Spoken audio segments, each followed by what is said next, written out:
Out from the Heart by James Allen. Chapter 1. The Heart and the Life. As the heart, so is the life. The within is ceaselessly becoming the without. Nothing remains unrevealed. That which is hidden is but for a time. It ripens and comes forth at last. Seed, tree, blossom, and fruit are the fourfold order of the universe. From the state of a man's heart proceed the conditions of his life. His thoughts blossom into deeds, and his deeds bear the fruitage of character and destiny. Life is ever unfolding from within and revealing itself to the light, and thoughts engendered in the heart at last reveal themselves in words, actions, and things accomplished. As the fountain from the hidden spring, so flows forth a man's life from the secret recesses of his heart. All that he is and does is generated there. All that he will be and do will take its rise from there. Sorrow and happiness, suffering and enjoyment, fear and hope, hatred and love, ignorance and enlightenment, are nowhere but in the heart. They are solely mental conditions. Man is the keeper of his heart, the watcher of his mind, the solitary guard of his citadel of life. As such, he can be diligent or negligent. He can keep his heart more and more carefully. He can strenuously watch and purify his mind, and he can guard against the thinking of unrighteous thoughts. This is the way of enlightenment and bliss. On the other hand, he can live loosely and carelessly, neglecting the supreme task of rightfully ordering his life. This is the way of self-delusion and suffering. Let a man realize that life in its totality proceeds from the mind, and lo, the way of blessedness is opened up for him, for he will then discover that he possesses the power to rule his mind and to fashion it in accordance with his ideal. So he will elect to strongly and steadfastly walk those pathways of thought and action which are altogether excellent. To him, life will become beautiful and sacred, and sooner or later he will put to flight all evil, confusion, and suffering. For it is impossible for a man to fall short of liberation, enlightenment, and peace who guards with unwearying diligence the gateway of his heart. End of Chapter 1. Recording by Andrea Fiore. Chapter 2. The Nature and Power of Mind. Mind is the arbiter of life. It is the creator and shaper of conditions, and the recipient of its own results. It contains within itself both the power to create illusion and to perceive reality. Mind is the infallible weaver of destiny. Thought is the thread. Good and evil deeds are the warp and woof, or foundation, and the web, woven upon the loom of life, is character. Mind clothes itself in garments of its own making.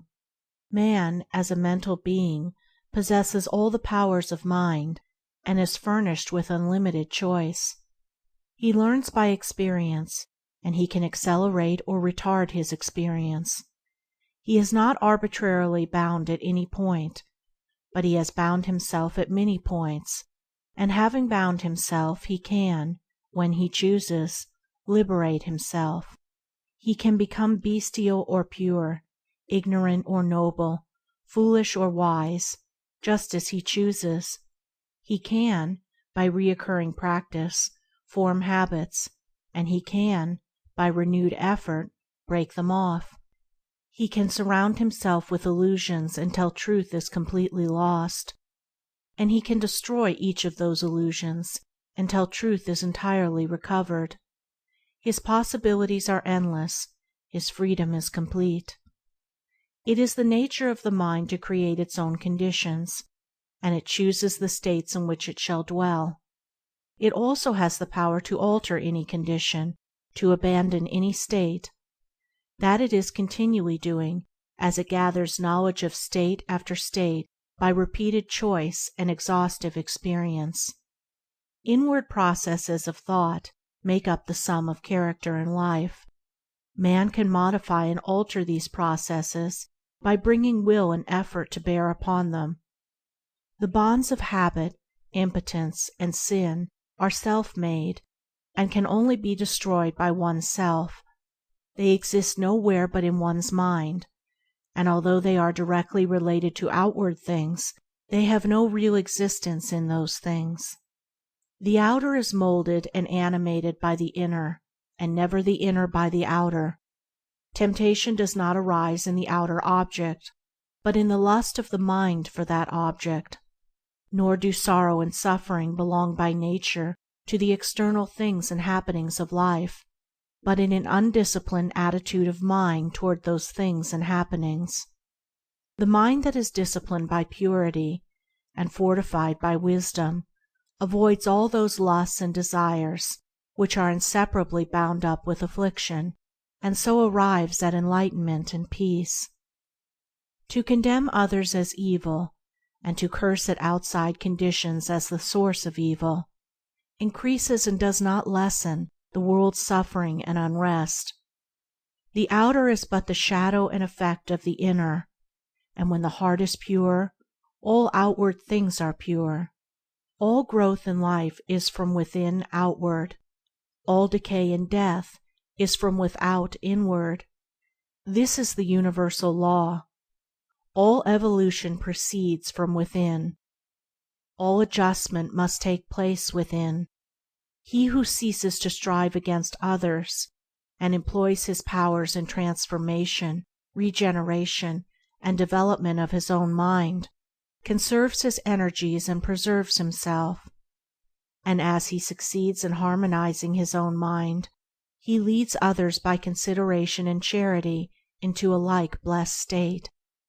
The way of enlightenment and peace is not gained by assuming authority and guidance over other minds, but by exercising a lawful authority over one's own mind, and by guiding one's self in pathways of steadfast and lofty virtue. A man's life proceeds from his heart and his mind. He has compounded that mind by his own thoughts and deeds. It is within his power to refashion that mind by his choice of thought. In this manner he can transform his life. Let us see how this is to be done. End of Chapter 2. Recording by Andrea Fiore. Chapter 3. Formation of Habit. Every established mental condition is an acquired habit, and has become such by continuous repetition of thought. Despondency and cheerfulness, anger and calmness, covetousness and generosity, indeed, all states of mind, are habits built up by choice until they have become automatic. A thought constantly repeated at last becomes a fixed habit of the mind, and from such habits proceeds one's life.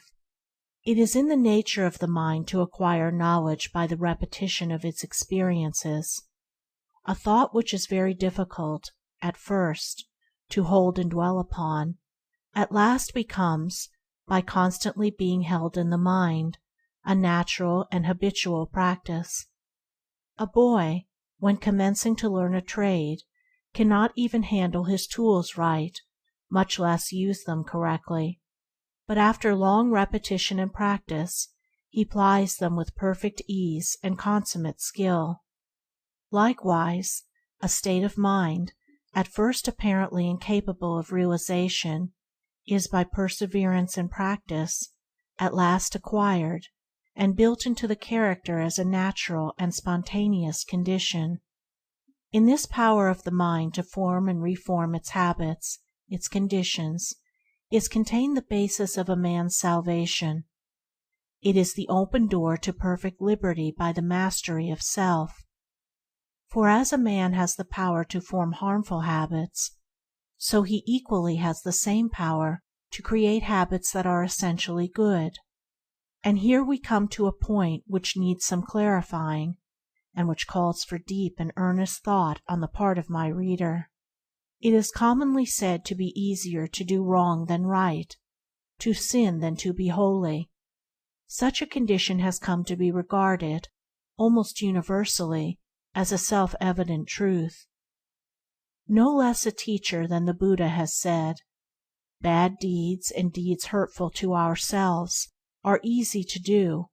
What is beneficial and good, that is very difficult to do." And with regards to humanity generally, this is true, but it is only true as a passing experience, a fleeting factor in human evolution. It is not a fixed condition of things. It is not the nature of an eternal truth. It is easier for men to do wrong than right, because of the prevalence of ignorance, because the true nature of things and the essence and meaning of life are not understood. When a child is learning to write, it is extremely easy to hold the pen wrongly, and to form his letters incorrectly, but it is painfully difficult to hold the pen and to write properly. This is because of the child's ignorance of the art of writing, which can only be dispelled by persistent effort and practice, until at last it becomes natural and easy to hold the pen correctly, and difficult, as well as altogether unnecessary, to do the wrong thing. It is the same in the vital things of mind and life. To think and do rightly requires much practice and renewed effort, but the time comes at last when it becomes habitual and easy to think and do rightly, and difficult, as it is then seen to be altogether unnecessary, to do that which is wrong. Just as an artisan becomes, by practice, accomplished in his craft, so you can become, by practice, accomplished in goodness. It is entirely a matter of forming new habits of thought, and he to whom right thoughts have become easy and natural, and wrong thoughts and acts difficult to do, has attained to the highest virtue, to pure spiritual knowledge. It is easy and natural for men to sin, because they have formed by incessant repetition harmful and unenlightened habits of thought. It is very difficult for the thief to refrain from stealing when the opportunity occurs, because he has lived so long in covetous and greedy thoughts. But such difficulty does not exist for the honest man who has lived so long with upright and honest thoughts. He has thereby become so enlightened as to the wrong, folly, and fruitlessness of theft, that even the remotest idea of stealing does not enter his mind. The sin of theft is a very extreme one, and I have introduced it in order to more clearly illustrate the force and formation of habit. But all sins and virtues are formed in the same way. Anger and impatience are natural and easy to thousands of people, because they are constantly repeating anger and impatient thoughts and acts. And with each repetition, the habit is more firmly established and more deeply rooted. Calmness and patience can become habitual in the same way, by first grasping through effort a calm and patient thought, and then continuously thinking it and living in it until use becomes second nature, and anger and impatience pass away forever. It is in this manner that every wrong thought may be expelled from the mind, that every untrue act may be destroyed, and that every sin may be overcome. End of Chapter 3. Recording by Andrea Fiore.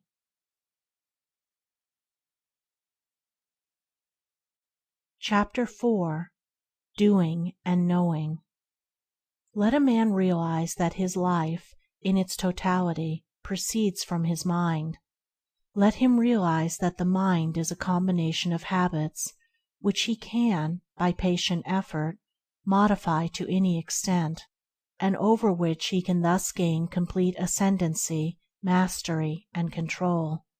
At once he will have obtained possession of the key which shall open the door to his complete emancipation. But freedom from the ills of life, which are the ills of one's mind, is a matter of steady growth from within, and not a sudden acquisition from without. Hourly and daily must the mind be trained to think stainless thoughts, and adapt right and dispassionate attitudes under those circumstances in which it is prone to fall into wrong and passion.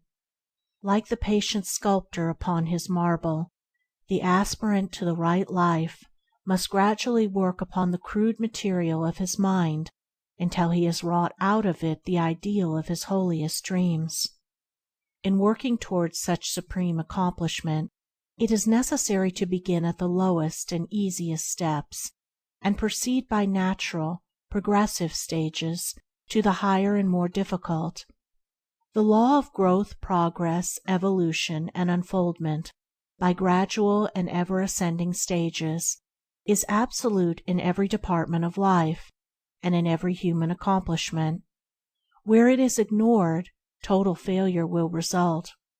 In acquiring education, in learning a trade, or in pursuing a business, this law is fully recognized and minutely obeyed by all. But in acquiring virtue, in learning truth, and in pursuing the right conduct and knowledge of life, it is unrecognized and disobeyed by nearly all. Hence virtue, truth, and the perfect life remain unpracticed, unacquired, and unknown. It is a common error to suppose that the higher life is a matter of reading and the adoption of theological or metaphysical hypotheses, and that the spiritual principles can be understood by this method. The higher life is higher living, in thought, word, and deed, and the knowledge of those spiritual principles, which are immanent in man and in the universe, can only be acquired after long discipline in the pursuit and practice of virtue. The lesser must be thoroughly grasped and understood before the greater can be known. Practice always precedes real knowledge. The schoolmaster never attempts to teach his pupils the abstract principles of mathematics at the start. He knows that such a method of teaching would be in vain and learning impossible. He first places before them a simple sum, and having explained it, leaves them to do it. When after repeated failures and ever renewed effort they have succeeded in doing it correctly, a more difficult task is set before them, and then another and another. It is not until the pupils have, through many years of diligent application, mastered all the lessons in arithmetic, that he attempts to unfold to them the underlying mathematical principles. In learning a trade, say that of a mechanic, a boy is not at first taught the principles of mechanics, but a simple tool is put in his hand, and he is told how to rightly use it. He is then left to do it by effort and practice. As he succeeds in plying his tools correctly, more and more difficult tasks are set before him, until after years of successful practice he is prepared to study and grasp the principles of mechanics. In a properly governed household, the child is first taught to be obedient, and to conduct himself properly under all circumstances. The child is not even told why he must do this, but is commanded to do it. Only after he has far succeeded in doing what is right and proper is he told why he should do it. No father would attempt to teach his child the principles of ethics before extracting from him the practice of family duty and social virtue. Thus practice ever precedes knowledge, even in the ordinary things of the world, and in spiritual things, in the living of the higher life, this law is rigid in its demands. Virtue can only be known by doing, and the knowledge of truth can only be arrived at by perfecting oneself in the practice of virtue. To be complete in the practice and acquisition of virtue is to be complete in the knowledge of truth. Truth can only be arrived at by daily and hourly doing the lessons of virtue, beginning with the simplest and passing on to the more difficult. A child patiently and obediently learns his lessons at school by constantly practicing and ever exerting himself until all failures and difficulties are surmounted.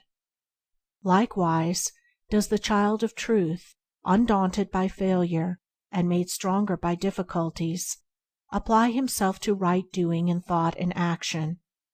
As he succeeds in acquiring virtue, his mind unfolds itself in the knowledge of truth, and it is a knowledge in which he can securely rest. End of Chapter 4. Recording by Andrea Fiore.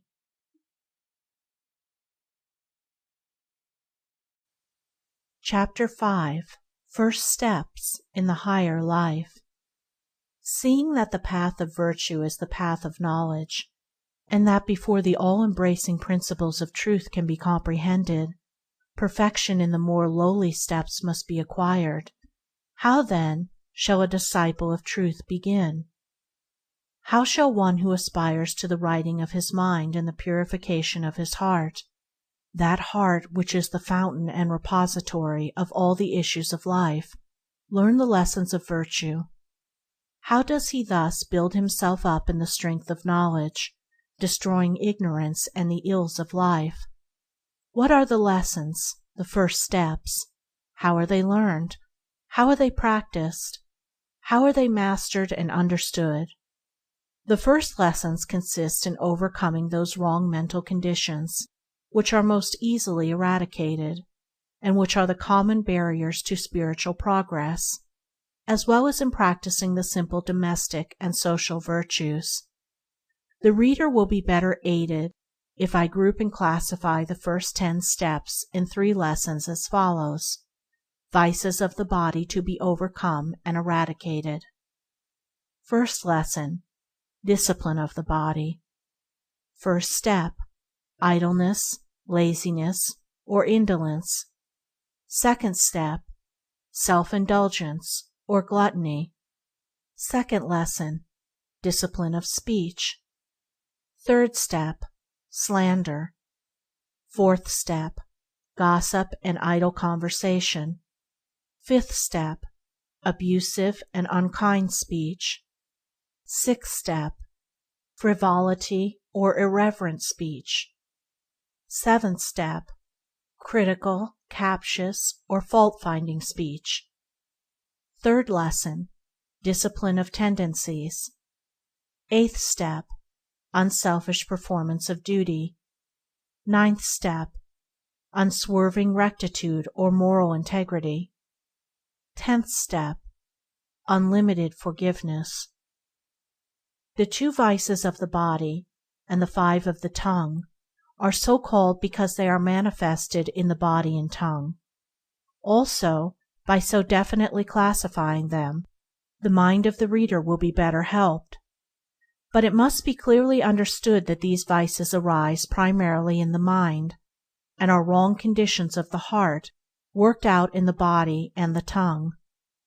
The existence of such chaotic conditions is an indication that the mind is altogether unenlightened as to the real meaning and purpose of life, and their eradication is the beginning of a virtuous, steadfast, and enlightened life. But how shall these vices be overcome and eradicated? By first, and at once, checking and controlling their outward manifestations, and by suppressing the wrong act. This will stimulate the mind to watchfulness and reflection until by repeated practice it will come to perceive and understand the dark, wrong, and erroneous conditions of mind, out of which such acts spring. It will then abandon them entirely. It will be seen that the first step in the discipline of the mind is the overcoming of indolence or laziness. This is the easiest step, and until it is perfectly accomplished, the other steps cannot be taken. The clinging to indolence constitutes a complete barrier to the path of truth. Indolence consists in giving the body more ease and sleep than it requires, in procrastinating, and in shirking and neglecting those things which should receive immediate attention. This condition of laziness must be overcome by rousing up the body at an early hour, giving it just the amount of sleep it requires for complete recuperation, and by doing promptly and vigorously every task, every duty, no matter how small, as it comes along. On no account should food or drink be taken in bed, and to lie in bed after one has awakened, indulging in ease and reverie, is a habit fatal to promptness and resolution of character, and of purity of mind. Nor should one attempt to do his thinking at such a time. Strong, pure, and true thinking is impossible under such circumstances. A man should go to bed to sleep, not to think. He should get up to think and work, not to sleep. The next step is the overcoming of self-indulgence or gluttony. The glutton is he who eats for animal gratification only, without considering the true end and object of eating. He eats more than his body requires, and is greedy after sweet things and rich dishes. Such undisciplined desire can only be overcome by reducing the quantity of food eaten and the number of meals per day, and by resorting to a simple and uninvolved diet. Regular hours should be set apart for meals, and eating at other times should be rigidly avoided. Suppers should be abolished, as they are altogether unnecessary and promote heavy sleep and cloudiness of mind. The pursuit of such a method of discipline will rapidly bring the once ungoverned appetite under control, and as the sensual sin of self-indulgence is taken out of the mind, the right selection of foods will be instinctively and infallibly adapted to the purified mental condition. It should be well borne in the mind that a change of heart is the needful thing, and that any change of diet which does not promote this end is futile. When one eats for enjoyment, he is gluttonous. The heart must be purified of sensual craving and gustatory lust. When the body is well controlled and firmly guided, when that which is to be done is done vigorously, when no task or duty is delayed, when early rising has become a delight, when frugality, simplicity, temperance, and abstinence are firmly established, when one is contented with the food which is put before him, no matter how scanty and plain, and the craving for gustatory pleasure is at an end, then the first two steps in the higher life are accomplished.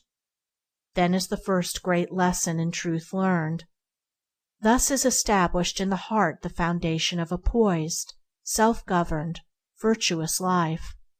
The next lesson is the lesson of virtuous speech, in which there are 5 orderly steps. The first of these is overcoming the habit of slanderous speech.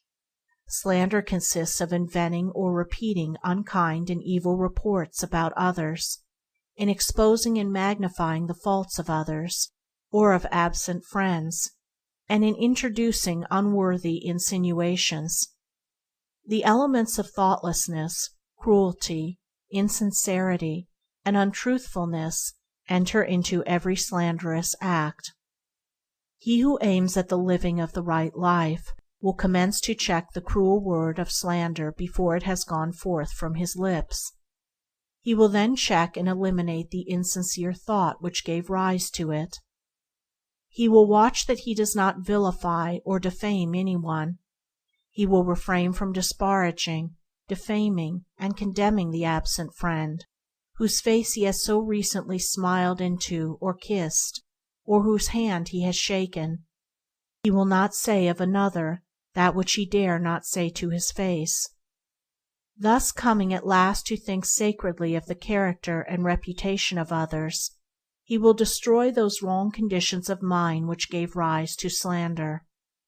The next step is the overcoming of gossip and idle conversation. Idle speech consists in talking about the private affairs of others, in talking merely to pass away the time, and engaging in aimless and irrelevant conversation. Such an ungoverned condition of speech is the outcome of an ill-regulated mind. The man of virtue will bridle his tongue, and thus learn how rightly to govern the mind.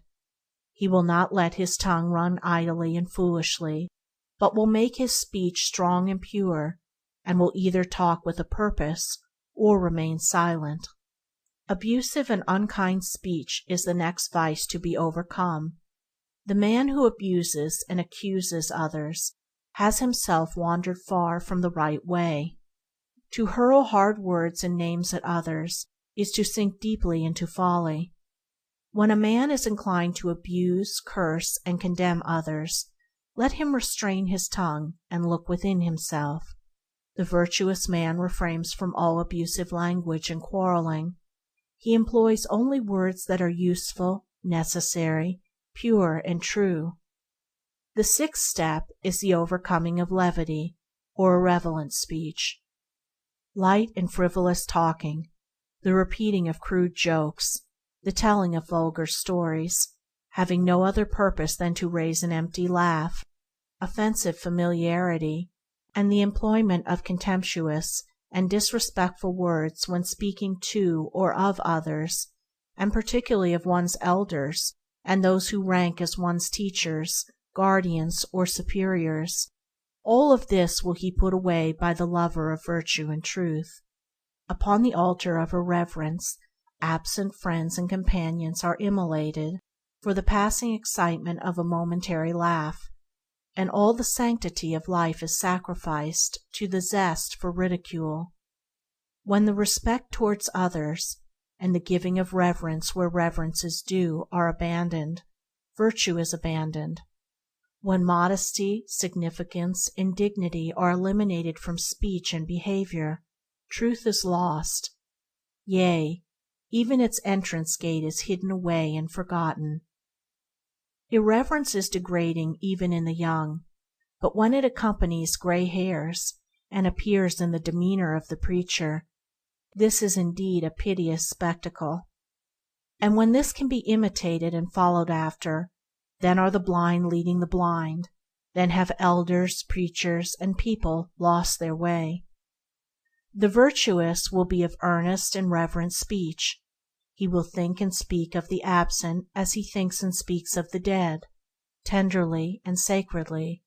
He will put away all thoughtlessness, and watch that he does not sacrifice his dignity to gratify a passing impulse of frivolity and superficiality. His humor will be pure and innocent, his voice will be subdued and musical, and his soul will be filled with grace and sweetness as he succeeds in conducting himself as becomes a man of truth. The last step in the second lesson is the overcoming of criticism, or fault-finding speech.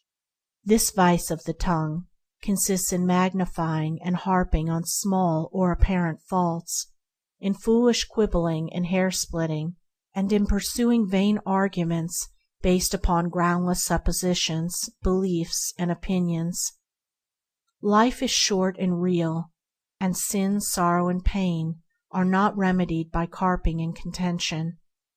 The man who is ever on the watch to catch at the words of others in order to contradict and dispute them has yet to reach the higher way of holiness, the truer life of self-surrender.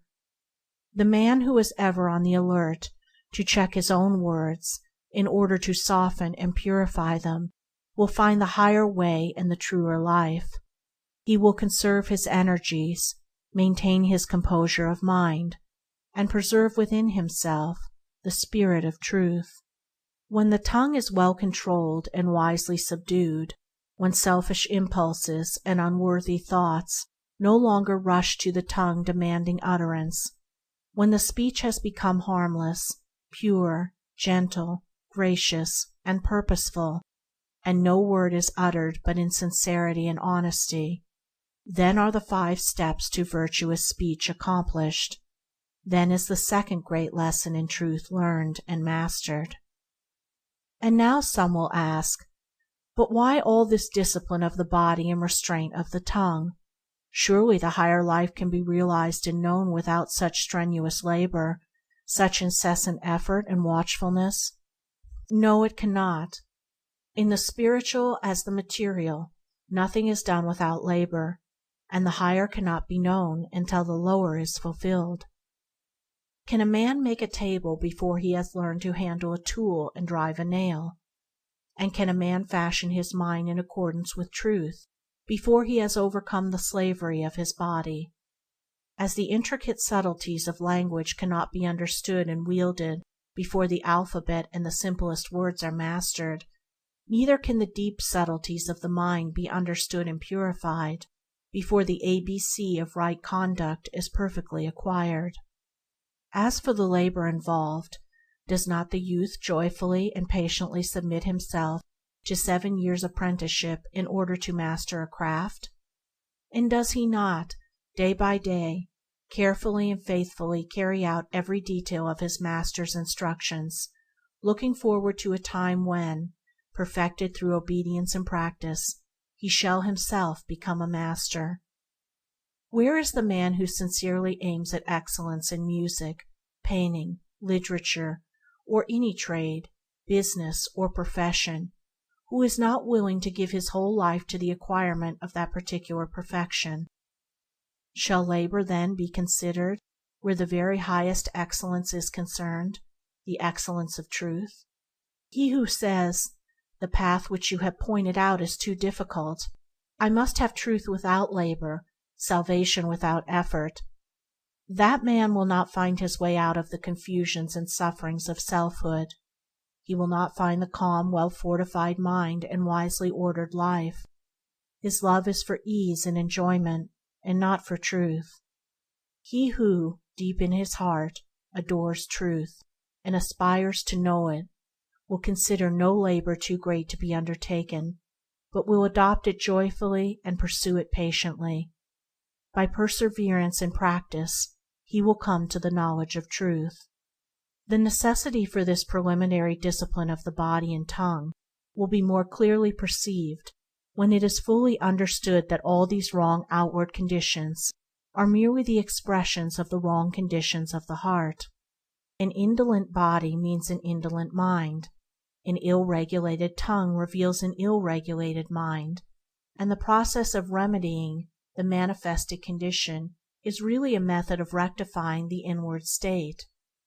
Moreover, the overcoming of these conditions is only a small part of what is really involved in the process. The ceasing from evil leads to, and is inseparably connected with, the practice of good. While a man is overcoming laziness and self-indulgence, he is really cultivating and developing the virtues of abstinence, temperance, punctuality, and self-denial. He is acquiring the strength, energy, and resolve which are indispensable to the successful accomplishment of the higher tasks. While he is overcoming the vices of speech, he is developing the virtues of truthfulness, sincerity, reverence, kindliness, and self-control, and is gaining that mental steadiness and fixedness of purpose without which the more remote subtleties of the mind cannot be regulated, and the higher stages of conduct and enlightenment cannot be reached. Also, as he has to do right, his knowledge deepens and his insight is intensified. Just as a child's heart is glad when a school task is mastered, so with each victory achieved, the man of virtue experiences a bliss which the seeker after pleasure and excitement can never know. And now we come to the third lesson in the higher life, which consists of practicing and mastering, in one's daily life, 3 great fundamental virtues. 1. Unselfish performance of duty. 2. Unswerving rectitude, moral integrity. 3. Unlimited forgiveness. Having prepared the mind by overcoming the more surface and chaotic conditions mentioned in the first 2 lessons, the striver after virtue and truth is now ready to enter upon greater and more difficult tasks, and to control and purify the deeper motives of the heart. Without the right performance of duty, the higher virtues cannot be known, and truth cannot be apprehended. Duty is generally regarded as an irksome labor, a compulsory something which must be toiled through, or in some way avoided. This way of regarding duty proceeds from a selfish condition of mind and a wrong understanding of life. All duty should be regarded as sacred, and its faithful and unselfish performance one of the leading rules of conduct. All personal and selfish considerations should be extracted and cast away from the doing of one's duty. and when this is done, duty ceases to be irksome and becomes joyful. Duty is only irksome to him who craves some selfish enjoyment or benefit for himself. Let the man who is chafing under the irksomeness of his duty look to himself, and he will find that his wearisomeness proceeds, not from the duty itself, but from his selfish desire to escape it. He who neglects duty, be it great or small, or of a public or private nature, neglects virtue. When duty becomes a thing of love, and when every particular duty is done accurately, faithfully, and dispassionately, there is much subtle selfishness removed from the heart, and a great step is taken toward the heights of truth. The virtuous man concentrates his mind on the perfect doing of his own duty, and does not interfere with the duty of another. The ninth step is the practice of unswerving rectitude or moral integrity. This virtue must be firmly established in the mind, and so enter into every detail of a man's life. All dishonesty, deception, trickery, and misrepresentation must be forever put away, and the heart purged of every vestige of insincerity and deception. The least digression from the path of rectitude or righteousness is a deviation from virtue. There must be no extravagance and exaggeration of speech, but the simple truth should be stated. Engaging in deception, no matter how apparently insignificant, for boastful pride, or with the hope of personal advantage, is a state of delusion which one should make efforts to dispel. It is demanded of the man of virtue that he shall not only practice the most rigid honesty in thought, word, and deed, but that he shall be exact in his statements, omitting and adding nothing to the actual truth.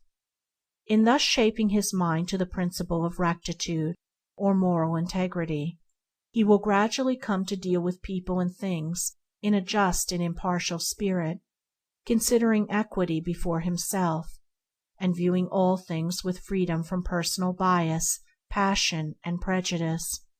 When the virtue of rectitude is fully practiced and comprehended, so that all temptation to untruthfulness and insincerity has ceased, then is the heart made purer and nobler, then is character strengthened and knowledge enlarged, and life takes on a new meaning and a new power. Thus is the ninth step accomplished. The 10th step is the practice of unlimited forgiveness. This consists in overcoming the sense of injury which springs from vanity, selfishness, and pride, and in exercising disinterested charity and large-heartedness towards all. Spite, retaliation, and revenge are so utterly ignoble, so base, so small and foolish, as to be altogether unworthy of being noticed or harbored. No one who fosters such conditions in his heart can lift himself above folly and suffering, and guide his life aright. Only by casting them away, and ceasing to be moved by them, can a man's eyes be opened to the true way of life. Only by developing a forgiving and charitable spirit can he hope to approach and perceive the strength and beauty of a well-ordered life. In the heart of the strongly virtuous man, no feeling of personal injury can arise. He has put away all retaliation, and has no enemies. If other men should regard themselves as his enemies, he will regard them kindly, understanding their ignorance, and making full allowance for it. When this state of heart is arrived at, then the 10th step in the discipline of one's self-seeking inclinations is accomplished. Then the third great lesson in virtue and knowledge is learned and mastered. Having thus laid down the first 10 steps and 3 lessons in right doing and right knowing, I leave those of my readers who are prepared for them to learn and master them in their everyday life. There is, of course, a still higher discipline of the body, a more far-reaching discipline of the tongue, and greater and more all-embracing virtues to acquire and understand before the highest state of bliss and knowledge can be grasped. But it is not my purpose to deal with them here. I have expounded only the first, and easiest lessons on the higher path, and by the time these are thoroughly mastered, the reader will have become so purified, strengthened, and enlightened that he will not be left in the dark as to his future progress. Those of my readers who have completed these 3 lessons will already have perceived, beyond and above, the high altitudes of truth, and the narrow and precipitous track which leads to them, and will choose whether they shall proceed. The straight path which I have laid down can be pursued by all, with greater profit to themselves and to the world, and even those who do not aspire to the attainment of truth will develop greater intellectual and moral strength, finer judgment, and deeper peace of mind by perfecting themselves in this path. Nor will their material prosperity suffer by this change of heart; nay, it will be rendered truer, purer, and more enduring. For if there is one who is capable of succeeding and fitted to achieve, it is the man who has abandoned the petty weaknesses and everyday vices of his kind, who is strong enough to rule his body and mind, and who pursues with fixed resolve the path of unswerving integrity and sterling virtue. End of Chapter 5. Recording by Andrea Fiore.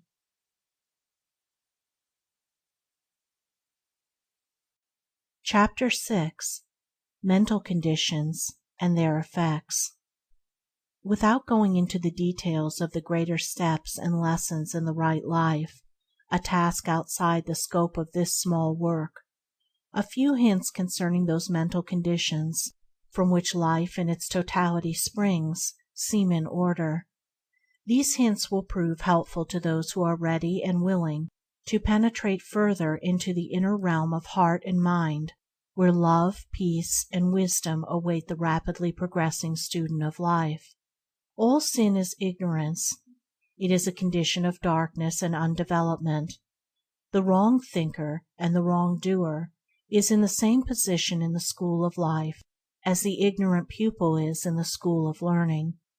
He has yet to learn how to think and act correctly, that is, in accordance with law.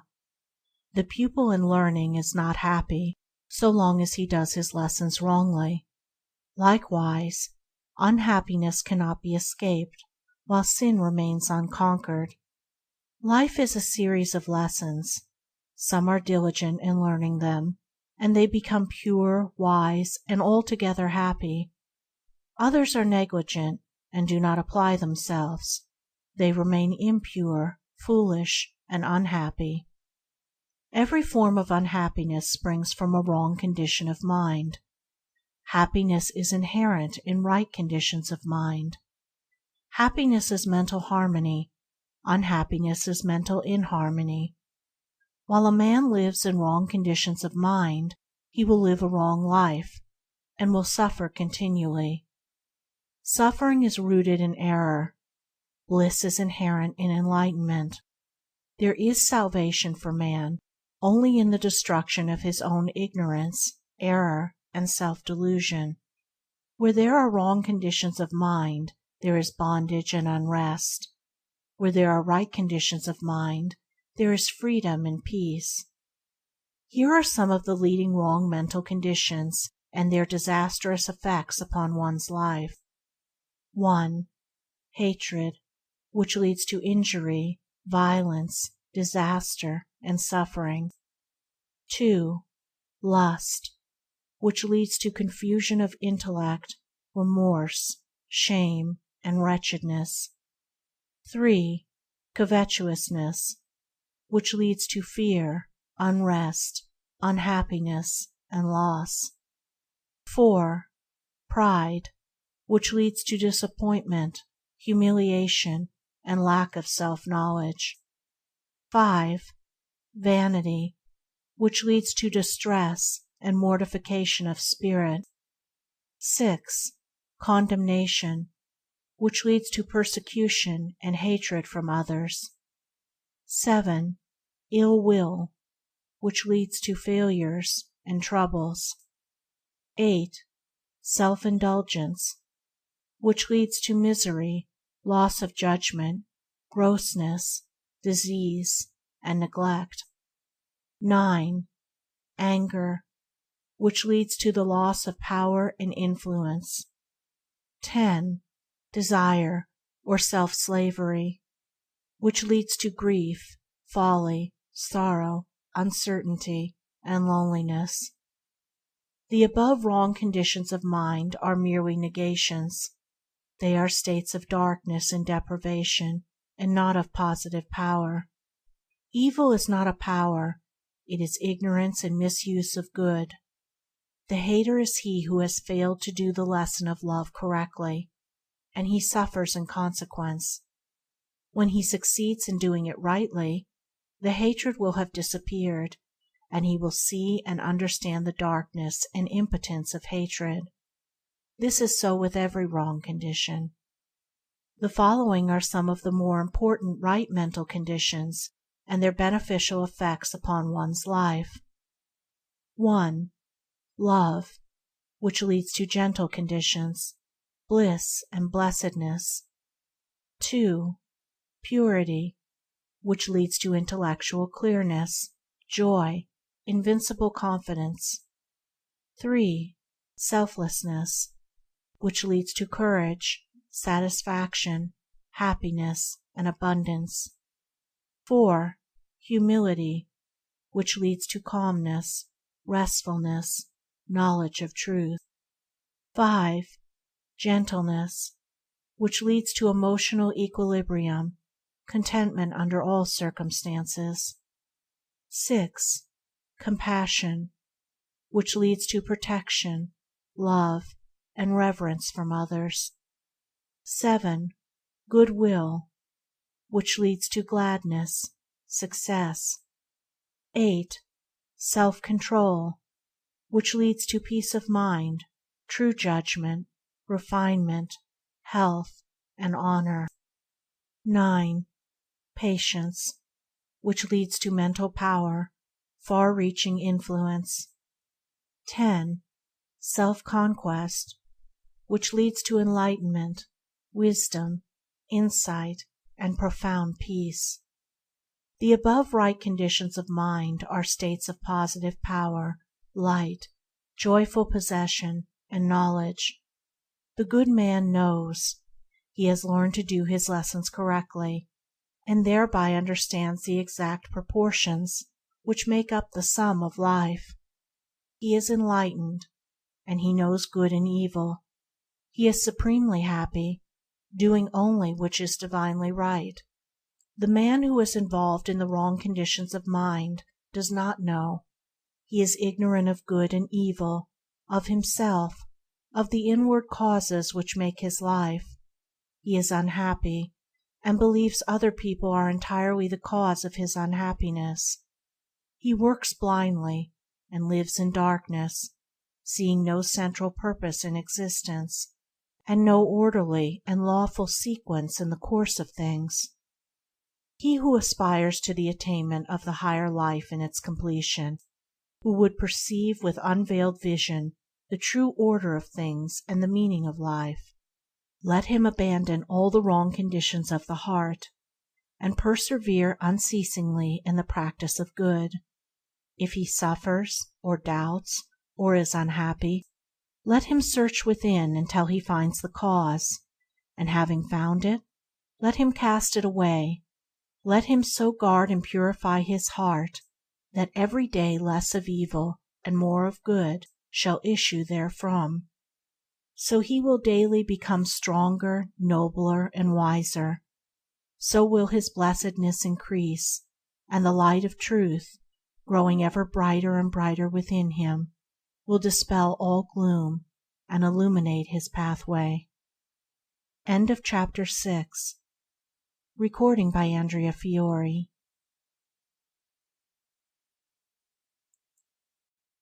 Chapter 7. Exhortation. Disciples of truth, lovers of virtue, seekers of wisdom, you also, who are sorrow-stricken, knowing the emptiness of the self-life, and who aspire to the life that is supremely beautiful and serenely joyful, take now yourselves in hand enter the door of discipline, and know the better life. Put away self-delusion, behold yourself as you are, and see the path of virtue as it is. There is no lazy way to truth. He who would stand upon the mountain's summit must strenuously climb, and must rest only to gather strength. But if the climbing is less glorious than the cloudless summit, it is still glorious. Discipline in itself is beautiful, and the end result of discipline is sweet. Rise early and meditate. Begin each day with a conquered body, and a mind fortified against error and weakness. Temptation will never be overcome by unprepared fighting. The mind must be armed and arrayed in the silent hour. It must be trained to perceive, to know, to understand. Sin and temptation disappear when right understanding is developed. Right understanding is reached through unabated discipline. Truth cannot be reached but through discipline. Patience will increase by effort and practice, and patience will make discipline beautiful. Discipline is irksome to the impatient man and the lover of self, so he avoids it and continues to live loosely and confusedly. Discipline is not irksome to the lover of truth, and he will find the infinite patience which can wait, work, and overcome. Just as the joy of the gardener who sees his or her flowers develop day by day, so is the joy of the man of discipline who sees the divine flowers of purity, wisdom, compassion, and love grow within his heart. The loose liver cannot escape sorrow and pain. The undisciplined mind falls, weak and helpless, before the fierce onslaught of passion. Array your mind then, lover of truth. Be watchful, thoughtful, and resolute. Your salvation is at hand. Your readiness and effort are all that are needed. If you fail 10 times, do not be disheartened. If you should fail 100 times, rise up and pursue your way. If you should fail 1,000 times, do not despair. When the path is entered, success is sure if the path is not utterly abandoned. First strife and then victory. First labor and then rest. First weakness and then strength. In the beginning the lower life and the glare and confusion of battle, and at the end the life beautiful, the silence, and the peace. All common things, each day's events, that with the hour begin and end, our pleasures and our discontents, are rounds by which we may ascend. We have not wings, we cannot soar, but we have feet to scale and climb. Longfellow. End of chapter 7. Recording by Andrea Fiore. www.andreafiore.name.